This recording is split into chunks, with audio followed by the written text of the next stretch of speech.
আমাদের কাছে কিছুই পাবেন না নবীজি আমার, বরং আমরা সাহাবীদের কাছে আপনি নবী পাবেন।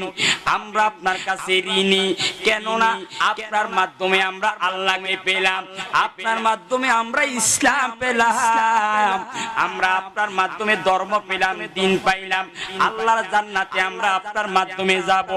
ও নবী, সেজন্য আমরা সবাই আপনার কাছে ঋণী। আপনি নবী তো আমাদের কাছে কোনো কিছু পাবেন না। আমার নবী আবার ডাক দিয়ে কয়, সাহাবীরা আমার, না না না না, আবারও আমি বলি, তোমাদের মধ্যে যদি কেউ কিছু পেয়ে থাকো আমি নবী থেকে চেয়ে নাও, আমি নবী এখনই দিয়ে দিব, কারণ তোমাদের ঋণ নিয়ে আমি আল্লাহর কাছে যাইতাম চাই না। আল্লাহ তো বলে দিয়েছেন, ওয়াত্তাকুল্লাহ, তোমরা আল্লাহকে ভয় করো, আল্লাহকে ভয় করো। যদি তোমার ঋণ নিয়ে আমি আল্লাহর কাছে যাই, তাহলে সেটা মুত্তাকি হওয়া যাবে না, আল্লাহর ভয় হবে না। এইভাবে যখন নবী যখন বলতেছেন হঠাৎ করে মসজিদের কোণার মধ্যে এক সাহাবী দাঁড়ায় গেলেন। নবী গো, ও গো মায়ার নবীজি আমার, আমি আপনার কাছে একটা জিনিস পাবো। জোরে বলেন সুবহানাল্লাহ। কথা বোঝা যায়? ওয়াজ তো বাজি মাত্র শুরু না, এই ঢুকতেছি আস্তে আস্তে, অনেক আলোচনা আছে, কষ্ট হয়নি কেন? এবার আমার নবী বলেন, কন্যারের মধ্যে একজন দাঁড়ায় গেল, ও নবী, আমি আপনার কাছে একটা জিনিস পাবো। নবী বলেন, কি কি? সাহাবী যখন দাঁড়ায় গেলেন, ওই সাহাবীর নাম ছিলেন ওকাশা। ওকাশা ও না কি নাম? আমার নবী বলেন, কি পাইবা? কই, নবীজি,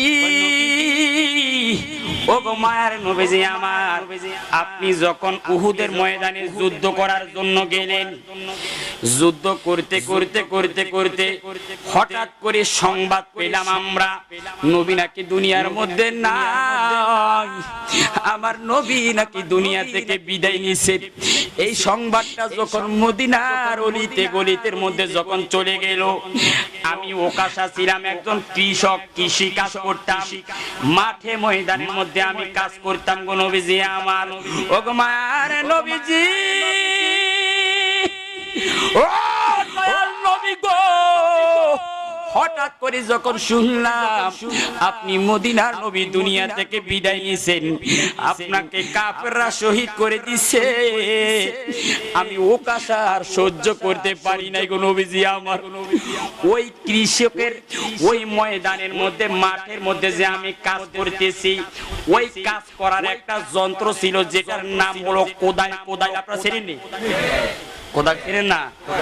কোবাই দিয়ে এটা কি কয়? আরেকটা আছে খন্তা। খন্তা না, কোদাল। কোদাল দিবে দিয়ে কাটে আর কি, চিনেন তো আপনারা? আচ্ছা যাই। ওকাশা বলেন, নবী গো, আমি কোদাল নিয়ে উহুদের ময়দানে দিয়ে রওনা হলাম। আমি ওকাশার সামনে একটা কাফের পড়লো, কোদাল দিয়ে আমি তাকে দুনিয়া থেকে বিদায় করে দিলাম। এইভাবে আমি ওকাশা 5টা কাফেরকে আমি দুনিয়া থেকে বিদায় করে দিলাম গো নবীজি আমার। ও মায়ার নবী গো, যখনই আমি ওকাশা আপনার কাছে গেলাম, আপনার নিকটে গেলাম, আপনাকে যখন আমি দেখলাম, আপনার হাতের মধ্যে ছিল একটা ছোট লাঠি। লাঠি লাঠি গো নবীজি আমার। আমি ওকাশা যখন আপনি মদিনার নবীর কাছে গেলাম, হঠাৎ করি আপনার এই লাঠির একটা আঘাত আমি ওকাশার ফিটের মধ্যে লেগে গেছে। ও নবীজি আমার, আমি আজকে আপনি যে উহুদের ময়দানে আমার আপনার লাঠির আঘাত আমি ওকাশার গায়ের মধ্যে লেগেছে, সেই আঘাতটা আমি আজকে নিব। এই কথা বলার সাথে সাথে আবু বকর দাঁড়ায় গেল। ও ওকাশা, কি বলো, কি বলো, কি বলো? তুমি কি জানো না আমার মদিনার নবী অসুস্থ অবস্থায়, আমার নবী হাঁটতে পারে না, আমার নবী চলতে পারে না, তুমি কি বলতেছো, কি বলতেছো? তুমি নাকি নবীকে আঘাত করবে? আবু বকর একটা ডাক দিয়ে কই, ওকাশা, এই ওকাশা, যতগুলো আঘাত করা দরকার আমি আবু বকরকে করো, আমার মদিনার নবীর শরীরের মধ্যে একটা আঘাত দিও না, আমার নবী কষ্ট পাবে। আমি আবু বকর সেটা কখনো মেনে নিতে পারি না। ওমর ডাক দিয়া বলো, ওকাশা যতগুলো আঘাত করা দরকার আমি ওমরকে করো, তারপরও আমার মদিনার নবীকে আঘাত করিও না। ওকাশা বলেন না না, যে নবীর লাঠির আঘাত আমি ওকাশার পিঠের মধ্যে লেগেছে আমি সেই নবী থেকে প্রতিশোধ নিব। আমার নবী ডাক দিয়ে বলে, আবু বকর এই ওমর সরে যা সরে যা, ওকাশার প্রতিশোধ সে নিয়ে নেয়, কারণ ওকাশার এই ঋণ রেখে আমি আল্লাহর কাছে যাইতাম চাই না। আমি নবী তো আল্লাহকে ভয় করি, ওয়াত্তাকুল্লাহ, আমি তো আল্লাহকে ভয় করি, আল্লাহকে আমি মহব্বত করি, আল্লাহকে ভয় করি। আমি যদি ওকাশার এই ঋণটা নিয়ে যদি আমি হাসরের ময়দানে যাই, আল্লাহ যদি আমাকে প্রশ্ন করে আমি নবী কি জবাব দিব? জোরে বলো সুবহানাল্লাহ। দেখছেন আমার নবী কি ইনসাফকারী ছিলেন, হকদার ছিলেন। আজকে আমরা কতজনের কত কিছু খেয়ে ফেলি, যদি আল্লাহর ভয় থাকতো কখনো আমরা অপরের হক কি কখনো খেতাম? বাবুরা আমার, বন্ধুরা আমার, আমার নবী বলেন, আবু বকর, এই আবু বকর বসো, এই ওমর প্রতিশোধ নিতে দাও। আবু বকরকে বলেন, আবু বকর যাও একটা লাঠি নিয়ে আসো। আহারে, আবু বকর কয় না না আমি পারবো না। কয় না একটা লাঠি নিয়ে আসো। একটা লাঠি নিয়ে আসলেন, সাহাবীরা কাঁদতেছেন, কান্না করেন, আরে আমার নবীকে আঘাত করবে সেটা আমরা কখনো মানি নিতে পারি না। এই কথা বলে সাহাবীরা কাঁদতেছে। আমার নবী বলেন, না না না তোমরা কেউ বাধা দিও না, আমার প্রতিশোধ নেক, আমি এই ঋণ রেখে হাসরের ময়দানে আল্লাহর সামনে দাঁড়াতে চাই না, আল্লাহর কাছে আমি জবাবদিহিতা করতে চাই না, তার প্রতিশোধ সেই দুনিয়াতে নিয়ে নেয়। বাবারা আমার, বন্ধুরা আমার, এবার আমার নবীর নিকট লাঠি নিয়ে আসলো। আমার নবী ওকাশাকে লাঠি দিলেন, ওকাশা প্রতিশোধ নাও, লাঠি দিয়ে আঘাত করো। ওকাশা ডাক দেখো, নবী গো আমার, আপনার লাঠি যখন আমার পিঠের মধ্যে লেগেছে ওই সময় আমার শরীরের মধ্যে কোনো কাপড় ছিল না। ও গো মায়ার নবীজি আমার, আপনার শরীরের মধ্যে তো কাপড় আছে, আমি তো কাপড়ের উপর আঘাত করব না, আপনার কাপড় খুলতে হবে তারপরে আমি আঘাত করব। আমার নবী ডাক দেখো, ওকাশা আমি নবীজির এই বডি মোবারক দুনিয়ার কোন মানুষ দেখে নাই। যেহেতু তোমার একটা প্রতিশোধ নিতে হবে, যেহেতু তোমার ঋণ পরিশোধ করতে হবে, তাহলে চলো ঘরের ভিতরে চলো। ঘরের ভিতরে যাওয়ার পরে তুমি এই প্রতিশোধ নিয়ে নিও। এবার আমার নবী গেলেন ঘরের ভিতরে, ওকাশাও গেল ঘরের ভিতরে। আমার নবী হাতের মধ্যে লাঠিটা দিলেন, ওকাশা লাঠি হাতের মধ্যে নিলেন। এবার আমার নবীজি ঘরের ভিতরে গিয়ে যখন আমার নবীজির নূরানি পোশাক মোবারক যখন আমার নবী খুললেন, সাথে সাথে ওকাশা নবীজি পিঠ মোবারকের মধ্যে মোহরে নবুয়াত আছে, নবীজির মোহরে নবুয়াত আছে পিঠের মধ্যে। ওকাশা পিঠের পিছন দিক দিয়ে গিয়ে জড়াইয়া দরিয়া মোহরে নবুয়াতের মধ্যে একটা চুম্বন মারিয়া মদিনার নবীর কদমের মধ্যে পড়ে গেলেন। জোরে বলো সুবহানাল্লাহ।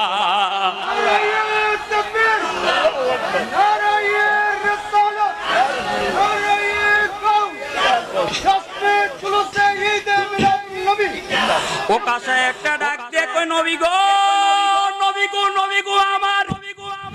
ওকাশা মোহরে নবুয়াতের মধ্যে একটা চুমু খাইয়া ওকাশা মদিনার নবীর কদমের মধ্যে পড়ে গেলেন, জড়াইয়া ধরলেন, নবী গো আমি ওকাশাকে মাফ করে দেন, আমাকে ক্ষমা করে দেন গো নবীজি আমার। আমি আপনাকে আঘাত করা কখনো উদ্দেশ্য ছিল না গো নবীজি আমার, আমি আপনাকে মারবো কখনো আমার উদ্দেশ্য ছিল না গো নবীজি আমার। ও গো মায়ার নবীজি, দয়াল নবীজি, অনেক দিন থেকে আমার বড় একটা আশা ছিল আপনার মোহরে নবুয়াতের মধ্যে আমি চুম্বন খাইব। আজকে আমার আশাটা আমি পূর্ণ করলাম। এই কথাটা বলার পরে আমার নবী ডাক দিয়া বলেন, ও মসজিদের নববীর সাহাবীরা রে, আমি নবী তোমাদের কাছে একটা শুভ সংবাদ দিচ্ছি, একটা ঘোষণা করতেছি।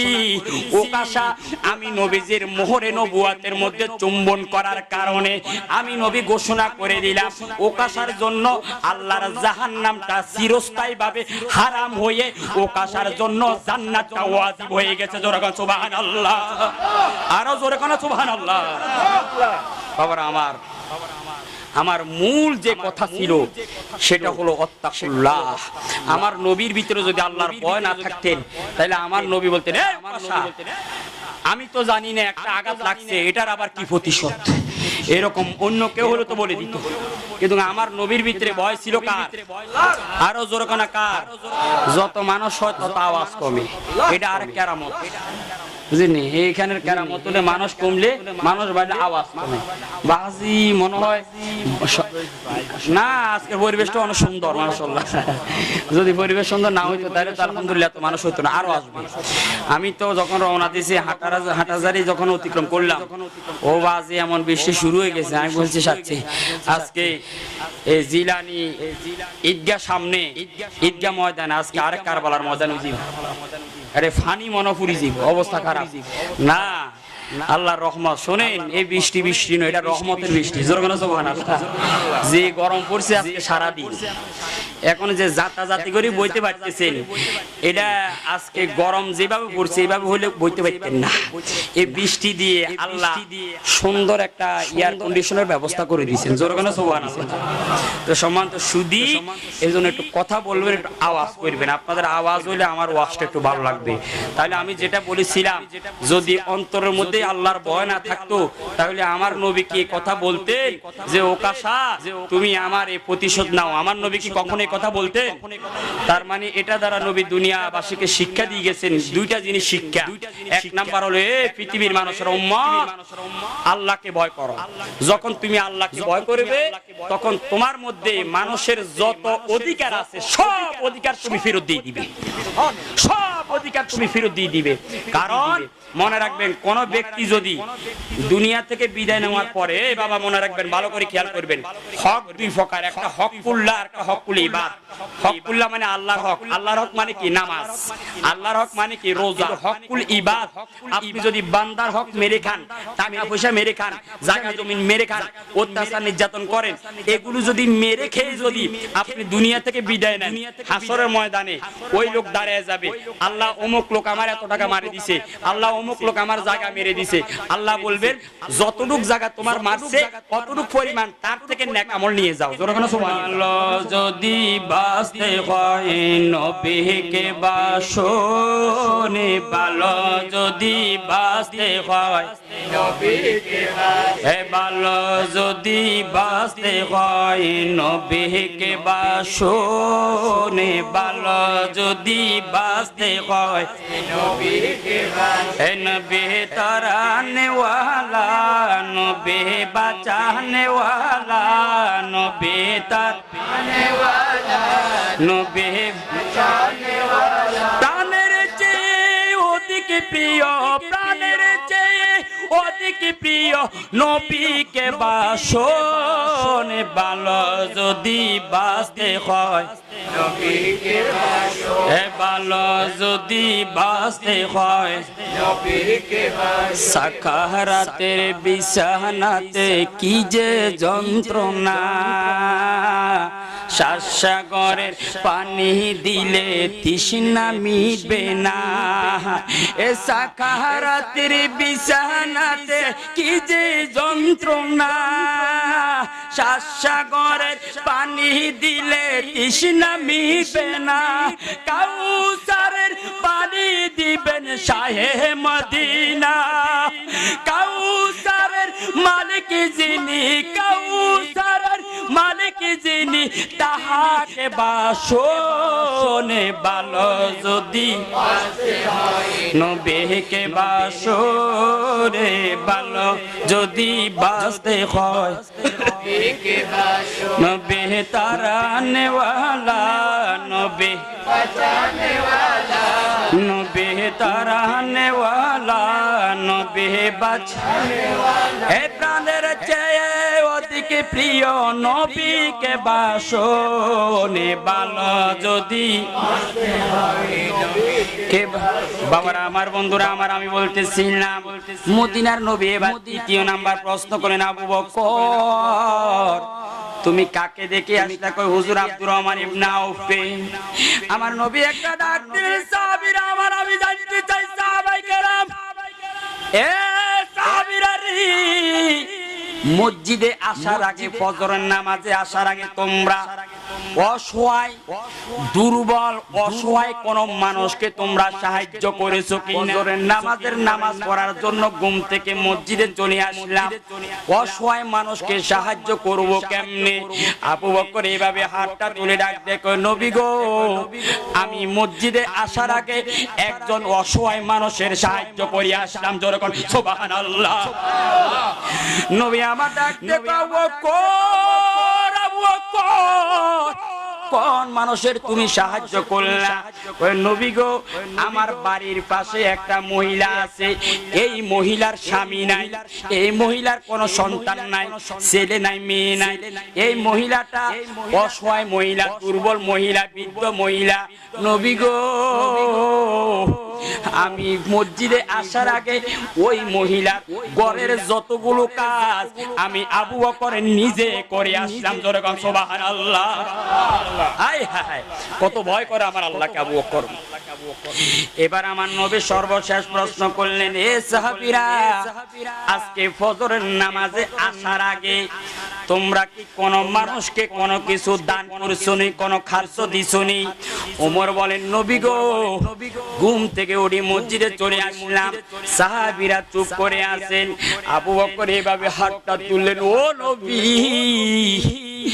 আমি আবু বকর মসজিদে আসার আগে একজন ভিক্ষুককে আমি আবু বকর নিজের হাতে আমি দান করে আসলাম জোরে কোন সুবহানাল্লাহ নবী আমার একটা ডাক দিয়া বলে আবু বকর রে কাকে তুমি দিলা কয় নবী গো যখন আমি মসজিদে রওনা দিলাম হঠাৎ করে আমার ঘরের সামনে একজন মহিলা দাঁড়াইলো ভিক্ষুক দাঁড়ালো আবু বকর নামাজে যাওয়ার আগে আমাকে কিছু খাদ্য দিয়ে যাও এবার আমার ছেলে আব্দুর রহমানের হাতের মধ্যে 3টা রুটি ছিল আব্দুর রহমানের হাত থেকে আমি 2টা রুটি নিয়ে ওই ভিক্ষুককে দিয়ে আমি মসজিদের মধ্যে চলে আসলাম এবার আমার নবী ডাক দেখো ও সাহাবীরা রে আমি নবী ঘোষণা করলাম আবু বকরিন আতিকুম মিনার নার আবু বকরিন আতিকুম মিনার নার আবু বকরিন আতিকুম মিনার নার আবু বকর এমন একজন ব্যক্তি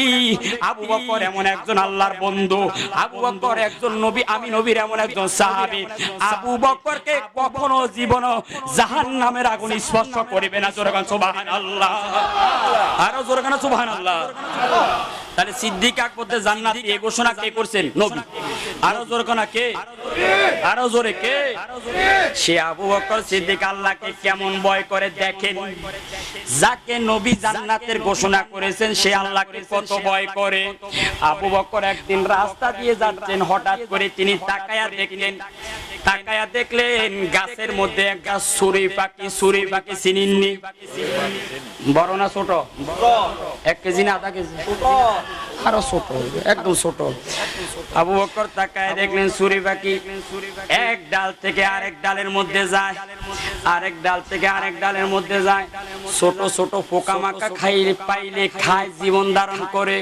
আবু বকর পাখিটার দিকে তাকাইয়া 2টা চোখের পানি ছেড়ে কাঁদতেছেন হায় আমি আবু বকর যদি মানুষ না হইতাম যদি ফাঁকি হইতাম মানুষ না হয়ে যদি আমি ফাঁকি হইতাম কতই না আমার জন্য উত্তম হতো আমি মানুষ না হয়ে যদি আমি ফাঁকিটার মতন যদি পশু পাখি হইতাম কতই না আমার জন্য ভালো হতো আবু বকরকে প্রশ্ন করুন আবু বকর কেন আপনি এই কথা বললেন? কারণটা হলো এই পাখিটার রিজিক আল্লাহ দেখো পোকামাকড় বিভিন্ন জিনিসের মাধ্যমে তার রিজিক নির্ধারণ করে দিয়েছেন। এক ডাল থেকে আরেক ডালের মধ্যে যায়, এইভাবে সে উঠতেছে, রিজিকের কোনো চিন্তা নাই, দুনিয়াদারির কোনো চিন্তা নাই। এই পাখিটা মারা যাওয়ার পরে আল্লাহ তো তার থেকে কোনো হিসাব নিবে না, কিন্তু আমি আবু বকরের কাছ থেকে আল্লাহ হিসাব নিবে। আল্লাহ আমি আবু বকরের কাছে হাসরের ময়দানে যখন হিসাব চাইবে, আমি আবু বকর কেমনে আল্লাহকে হিসাব দিব? আল্লাহর কাছে কেমনে আমি দাঁড়াবো? আমি আল্লাহর কাছে কেমনে আমার জীবনের হিসাব দিব? এই চিন্তা করে আমি বললাম, যদি আমি মানুষ না হইয়া আমি যদি পাখির মতন হইতাম, তাহলে আমি আবু বকরের জন্য আর উত্তম হতো। সুবহানাল্লাহ। হায় হায়, কত বেশি ওনারা আল্লাহকে ভয় করতেন। সিদ্দিক আকবর বলতেছেন, আমি যদি মানুষ না হয়ে যদি আমি ফাঁকি হইতাম, তাহলে তো আমার হিসাব করা লাগতো না। আল্লাহ তো এই ফাঁকির কাছে হিসাব চাইবেন না। আল্লাহ বলেন, কুনতু তোরা মাটি হয়ে যাও, এই ফাঁকিগুলো মাটি হয়ে যাবে, এদের কোনো হিসাব নাই, নিকাশ নাই, আল্লাহর সামনে জবাবদিহিতা নাই। কিন্তু আমি আবু বকর তো একজন মানুষ, আমাকে তো আল্লাহর কাছে হিসাব দিতে হবে, আমাকে তো আল্লাহর কাছে জবাবদিহি করতে হবে। আমি কিভাবে আল্লাহর সামনে দাঁড়াবো? আমি কিভাবে আল্লাহর কাছে জবাব দিব? এই চিন্তা সিদ্দিক আকবর অন্তরের মধ্যে। তার মানে বুঝা গেল এখান থেকে, যাকে নবী জান্নাতের শুভ সংবাদ দিচ্ছেন, জান্নাতের শুভ সংবাদ পাওয়ার পরও সিদ্দিক আকবরের অন্তরের মধ্যে আমার আল্লাহর ভয় আছে কিনা? আরো জোরে আছে কিনা? শুধু তাই না বাবার আমার, সিদ্দিক আকবর আল্লাহকে কেমন ভয় করে আরেকটি ছোট্ট উপমা দিই। সিদ্দিক আকবর একদিন দরবারের মধ্যে বসে আছেন, আবু বকর সিদ্দিক একদিন দরবারের মধ্যে বসে আছেন। হঠাৎ করে এক লোক ওনাকে একটা খেজুর দিছে। কন্যা কি দিছে?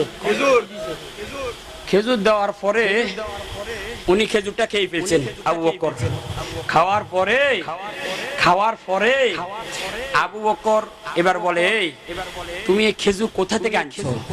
কয়, হুজুর আমি ইসলাম গ্রহণের আগে, আমি ইসলাম গ্রহণ করার আগে আমি তাবিজ তুমান করতাম, মানুষকে তাবিজের ব্যবসা করতাম, তাবিজের চিকিৎসা করতাম। কবিরাজ আছে কিনা? কবিরাজরা করে না? ওই সময় ইসলাম গ্রহণের আগে। তো আমি এই ইসলাম গ্রহণের আগে এই এক বাড়িতে একটা বিধর্মীর তাবিজের চিকিৎসা করছি। তো ওই লোক থেকে আমি কিছু জিনিস পাইতাম, টাকা পয়সা পাইতাম। আজকে যখন আমি তার বাড়িতে গেলাম, ওর বিনিময় সে আজকে আমাকে কিছু খেজুর দিচ্ছে। এই কথা বলার সাথে সাথে আবু বকর এই দুইটা আঙ্গুল ঢুকাই দিয়ে মুখের ভিতরে ভূমির মাধ্যমে পুরা খেজুরটা তিনি বাইর করে ফেলছেন। আবু বকরকে প্রশ্ন করলেন, হুজুর আপনি একটা খেজুর খাইলেন, এটা খেয়ে আপনি আবার বের করে ফেললেন, কারণটা কি? এই শোনো, তুমি এখন না মুসলমান, এর আগে তো তুমি কাফের বেঈমান ছিলা, মুশরিক ছিলা।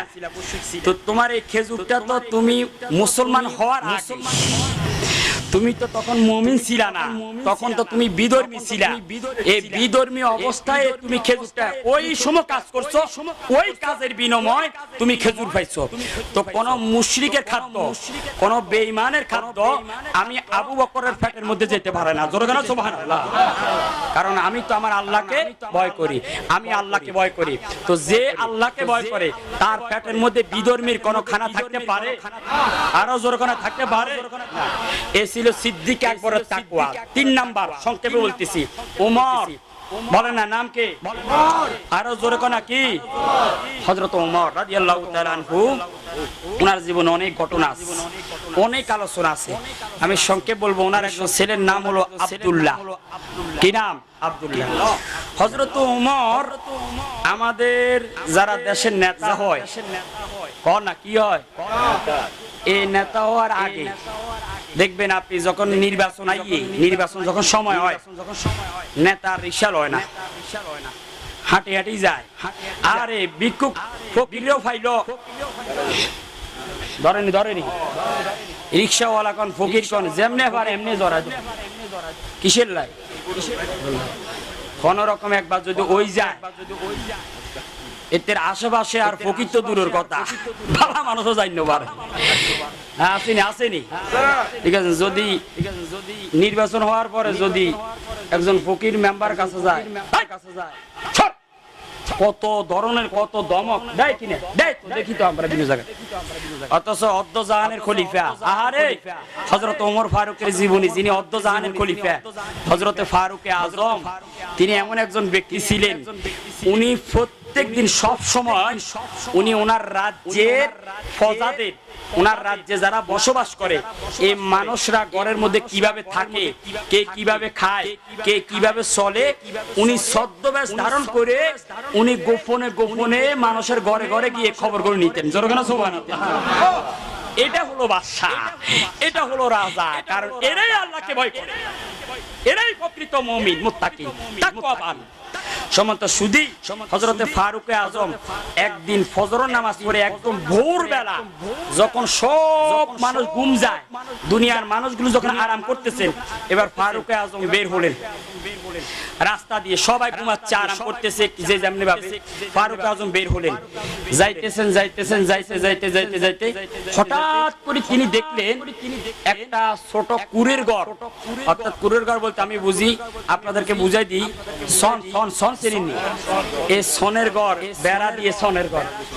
ওমর ফারুক যখন এই সনের ঘরের পাশ দিয়ে গেলেন, হঠাৎ করে ওই ঘর থেকে দুইজন মহিলার আওয়াজ আসলো। একজন মহিলা বৃদ্ধ, আর একজন মহিলা কম বয়স, যুবতী একজন মেয়ের বয়স।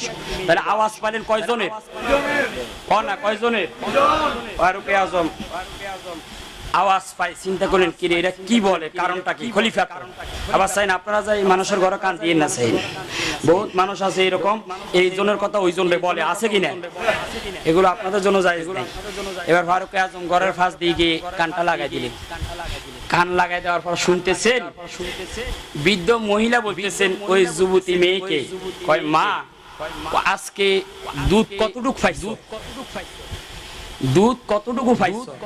তো মেয়ে বলতেছে কয় অন্য দিনের তুলনায় আজকে দুধের পরিমাণটা একটু কম। জোরগানা সুবহানাল্লাহ।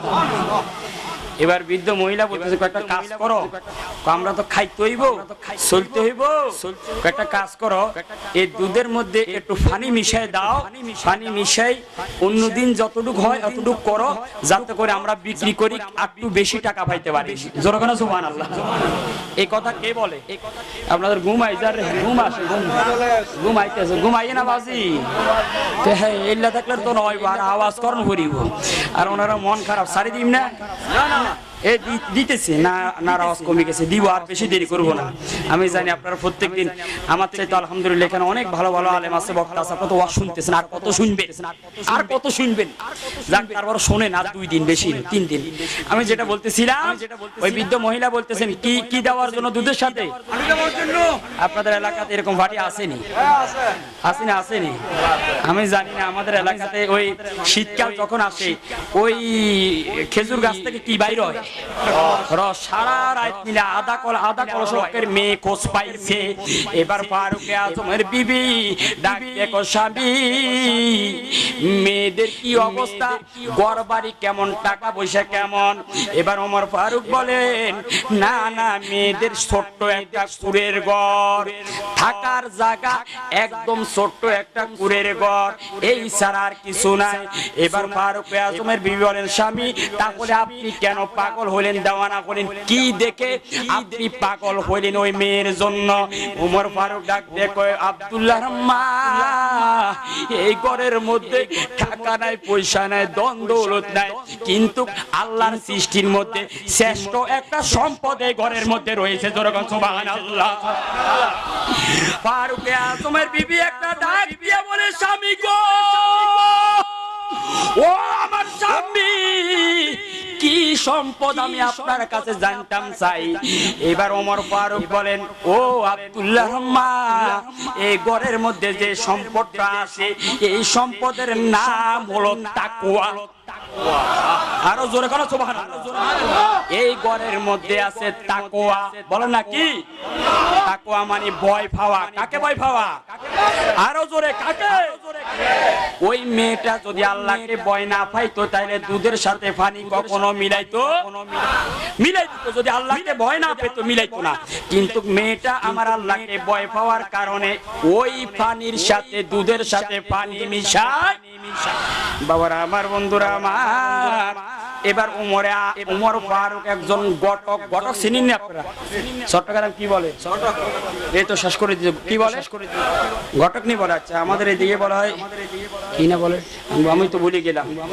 আচ্ছা আচ্ছা ঘটকে ধরে নিলাম। আচ্ছা যাক, এবার উমর ফারুক একজন লোককে ফাটাইলো প্রস্তাব ওই মেয়ের ওই মহিলার বাড়িতে।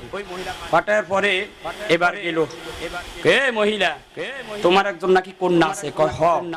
কবে তোমার কন্যাকে কি বিবাহ দিবা? আমার স্বামী নাই, আমার কেউ নাই, আমার এই কুড়ের ঘর, আমরা গরিব মানুষ, আমার ওই মেয়েকে কে আর বিবাহ করবে? আমরা গরিব মানুষ। এবার ওই ঘটক বলতেছে, কনা একজন মানুষ আছে, ওনার নাম হলো ওমর ইবনে খাত্তাব। সুবহানাল্লাহ। মহিলা কয়, আরে দুনিয়াতে দেখা যায় এখনো মানুষ আছে গরিবের প্রতি নজর দেওয়ার। সুবহানাল্লাহ। এখনো মহিলা বুঝতে পারে না, দেখেন না। এবার মহিলা কয়, এই রাজ্যের মধ্যে ওমর ইবনে খাত্তাব নামে মানুষ আছে, আমি তো জানি না কে কোন জায়গায়।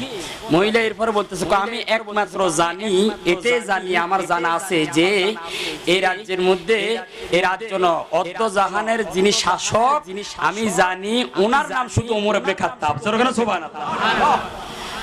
এবার ঘটক বলতেছে, হ্যাঁ সে ওমরে প্রস্তাব পাঠাইছে ওনার ছেলের সাথে তোমার মেয়েকে বিবাহ দেওয়ার জন্য। সুবহানাল্লাহ। এখন মেয়ে বলতে, ওই মহিলা বলতেছে, ঘটক তুই কি পাগল হয়ে গেছিস? এই মস্কারি কি খরচ কর, টিটকারি খরচ কর বেটা। বুঝি আমার কুরের ঘর আর অর্ধ জাহানের শাসক ছেলে বুঝি আমার মেয়েরে বিয়ে করবে? বুঝলি, আমাদের যদি কেউ হয়, আমাদের ছেলেরা অথবা আমরা যদি কেউ হয় বিশাল কুটিপতি, এরকম সনের ঘরে যাবে, পোলা কইব, বাবা তুমি বিয়ে করি ফেলো, আমি যাই। বাবা যদি কেউ না বিয়ে কর, পোলা উল্টা প্রস্তাব দিব, বাবা তুমি সারা লাও, আমি এটার মধ্যে নাই। এরকম হইবা আমাদের দেশে।